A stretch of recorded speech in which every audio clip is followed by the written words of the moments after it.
اب اگلی سٹیج آ جاتی ہے اس بینک یا اس کارپوریشن یا اس فائنانشل انسٹیٹیوشن کی طرف سے ایسے شخص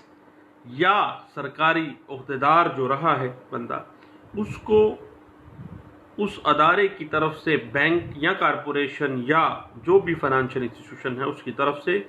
30 ڈیز کا نوٹس دیا جا چکا ہو. اب نوٹس بھی مل گیا ہو، 30 دن گزر گئے ہیں، لیکن وہ جان بوجھ کر اس تاریخ کو وہ رقم ادا نہیں کر رہا ہے، وہ قسط نہیں دے رہا ہے، قرض واپس نہیں کر رہا ہے، تو سیکشن 5 کلاز آر کہتی ہے کہ وہ شخص جو ہے وہ ولفل ڈیفالٹ کر گیا ہے، جان بوجھ کر نادہندہ ہو گیا ہے. اب آگے اس کی پروویژنز کچھ آ جاتی ہیں، پروویزو آ جاتی ہیں اس کی، کہ ایکسیپشنز آ جاتی ہے کہ مگر شرط یہ ہے کہ نیب آرڈیننس 1999 کے تحت وہ بندہ ولفل ڈیفالٹ کے زمرے میں نہیں آئے گا جو کہ دانستہ خلاف ورزی کی بنا پر کسی بینک، کارپوریشن یا فائنانشل انسٹیٹیوشن جو گورنمنٹ کے انڈر کام کر رہا ہے اس کی کسی جو لیگل اوبلیگیشن تھی لون کی واپسی کی، ری پیمنٹ آف لون کی، اس حوالے سے وہ واپسی کرنے کے قابل ہی نہیں رہا. اگر قابل ہی نہیں ہے، اب وہ بندہ بالکل دیوالیہ ہو چکا ہے. اب جب جو بندہ دیوالیہ ہو گیا ہے، اب قانون اس پہ شرط لگا دیتا ہے کہ وہ بندہ جان بوجھ کر نادہندہ کا مرتکب، جرم کا مرتکب تصور نہیں کیا جائے گا، کیونکہ جو اوبلیگیشنز اس نے پوری کرنی تھی، جو لیگل اوبلیگیشن تھی اس رقم کی واپسی کے حوالے سے، وہ اس قابل ہی نہیں رہا ہے، وہ دیوالیہ ہو چکا ہے، یا اس کو وہ اس قابل ہی نہیں انیبل ہو گیا ہے کہ وہ کسی صورت بھی اپنی اس لیگل اوبلیگیشن، اس ری پیمنٹ آف لون کی ادائیگی جو اس نے کرنی تھی اس میں ناکام ہو گیا ہے، اور وہ اس قابل ہی نہیں ہے کہ وہ اس کو ادا کر سکے. اس کے بعد مزید شرط ایک لگا دی جاتی ہے کہ اگر ولفل ڈیفالٹ کسی بینک یا فائنانشل انسٹیٹیوشن، مالیاتی ادارے سے متعلق کسی نادہندگی کی صورت میں ایسے شخص کے خلاف پہلے بینک یا اس مالیاتی ادارے نے 30 دن کا نوٹس دے دیا، وہ بندہ واپس نہیں کر رہا ہے. اب اگلا نوٹس کیا ہے کہ ایسے شخص کو اسٹیٹ بینک آف پاکستان کے گورنر کی جانب سے 7 ڈیز کا فائنل نوٹس بھی دیا جا چکا ہو. پہلے 30 دن کا نوٹس بینک نے اور فائنانشل انسٹیٹیوشن نے دیا، اس کارپوریشن نے دیا، اس نے رقم واپس نہیں کی، جان بوجھ کر سکتا تھا لیکن نہیں کیا ہے. اب ولفل ڈیفالٹ کا مجرم وہ ہو گیا ہے کیونکہ جان بوجھ کر وہ ادائیگی نہیں کر رہا ہے، لیکن شرط یہ ہے کہ 30 دن کا پہلے نوٹس اس بینک یا فائنانشل انسٹیٹیوشن کی طرف سے دیا گیا، اس کے بعد اسٹیٹ بینک جو گورنر کی جانب سے اس کو 7 دن کا نوٹس دیا جا چکا ہے، پھر بھی وہ جان بوجھ کر ادائیگی کر سکتا ہے، لیکن وہ جان بوجھ کر ادائیگی نہیں کر سکتا ہے. اب یہ بات واضح کر دیتی ہے سیکشن 9A جو کہ کرپشن اور کرپٹ پریکٹسز کو حوالے سے بات عیاں کر دیتی ہے کہ ایک سرکاری عہدہ رکھنے والا شخص یا کوئی اور شخص. اب پرسن کی جو ڈیفینیشن ہے اس حوالے سے سپریم کورٹ آف پاکستان نے اس بارے میں کہا کہ پرسن بنیادی طور پر کوئی ریئل پرسن بھی ہو سکتا ہے، کوئی انسان، کوئی شخص، اور کوئی بھی آرٹیفیشل پرسن بھی ہو سکتا ہے، جیسے کوئی کمپنی ہے، کوئی پرائیویٹ لمیٹڈ کمپنی ہے، یا کوئی آرٹیفیشل پرسن کی کوئی ایسوسیشن بنائی ہوئی ہے. اور یہ بات جو ہے انٹرپریٹ بھی ہوئی PLD